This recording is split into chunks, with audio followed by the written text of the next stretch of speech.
Dobré ránko vám prajeme z Radného magazínu. Tento rok vôbec po prvýkrát, tak všetko dobré zároveň želáme.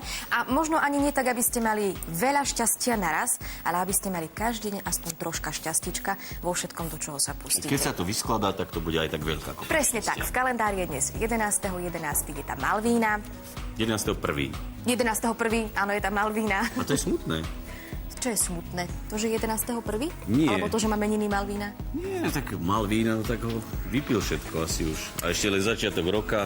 Ale ty si to zle pochopil. Nie málo vína, ale v kalendári je Malvína. Meniny majú nosiť Ja tohto meniny, mena. to som prepočul, no tak to gratulujeme všetkým Malvínám. Dobré ránko prajeme, krásny deň a aby ste si večer pamätali, čo bolo ráno s tou oslavou striedmu. Troška zložité kombinácie počas prvého tohto ročného vysielania Radného magazínu, ale bude nám veselo, bude aj vďaka našim hosťom kapele Profil. Vítajte u nás, Dobré páni. Dobré ráno. Dnes sa budeme venovať takej klasickej ľudovej zábave, také akože polka, balčík a také srandovné veci s dobrou, naozaj úsmevnou náladou. Toto, čo poprosím kameru, keby sa pozrela sem, toto všetko sú CDčka, ktoré vydali. Je ich 33, neviem, či sú to všetky. Potom už vydajú dcéru. Vy u nás nie ste poprvýkrát, ale predsa len tí, ktorí vás nevideli, keď ste u nás boli zhruba pred rokom v Radnom magazíne, predstavte sa, odkiaľ ste, kto ste, čo ste. Takže sme kapela Profil, pochádzame z Topolčian, hráme 35 rokov, mali sme 26. decembra práve výročie založenia. Sme tu traja zakladatelia, trubkár Edko Sedlár, ďalší trubkár Jan Sedlár, Janko Vala, klávesa, hrá s nami 17 rokov a moje meno Jan Žitňanský. Takže zabávame ľudí na plesoch, zábavách, ďalej kultúrnych podujatiach v lete. Všetko. Hovoríte, že ste z Topolčian.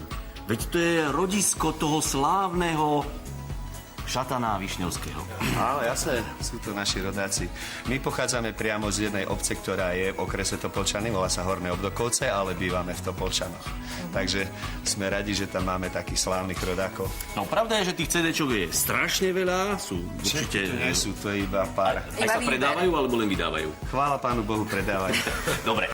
Takto je to s fašiangami. Zábava a na to tu máme aj kapelu Profile. Pardon? Profil. A Profil. No. My sme zvyknutí. Áno? Dal tomu modernejší nádych, tomu vášmu názvu. Áno, áno. Vítajte u nás, zahráte Ďakujem. nám, aby sme naozaj sa nadýchali a aby sme sa... Prípadne aj zatancovať si môžete. Aj zatancovať si môžeme. Čo si chcela povedať? Ani ja sama neviem, čo som chcela povedať, aby ste vytvorili tú pravú fašiankovú atmosféru. Áno, my sme už predstavili, teda ukázali tých vašich 33 CD-čok, ktoré ste vydali, to je naozaj úctyhodné, neuveriteľné číslo. Vieme však, že nie je všetko kompletné tak, ako má byť, to znamená, jeden z vás, jeden z kapely tu nie je. Áno, bohužiaľ nie je, pretože je chorý Jožko Jančovič, náš bubeník, keď hráme na plesoch a zábavách, takže vždy hráme živú muziku a máme živého bubeníka. Bohužiaľ je chorý a my ho potrebujeme do piatku zdravého, tak sme ho museli nechať, nech sa dá do poriadku a predpokladali sme, že budú v Bratislave nejaké veľké zápky. My sme sa sem bez problémov dostali, sme sa obávali, že tu ešte viac nachladne, ale chvála Bohu. Nič také v Bratislave je dobré a zdravo. Ja to tak na ho Orave. pozdravujeme, dúfam, že je doma, že sa uzdraví do toho piatku, aby sme ho mali.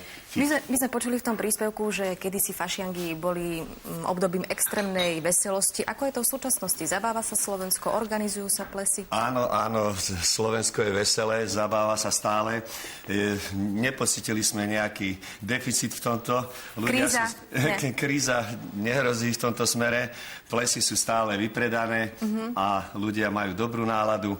Spievajú si pesničky, všetky, ktoré poznajú a ktoré nepoznajú, budeme sa ich snažiť naučiť. Tak, pane kapelníku, zahrajte nám dáku fašiangovú. Bude to pravá ľudová pesnička, ktorá sa aj na fašiangoch hráva. Nech sa páči. Kapela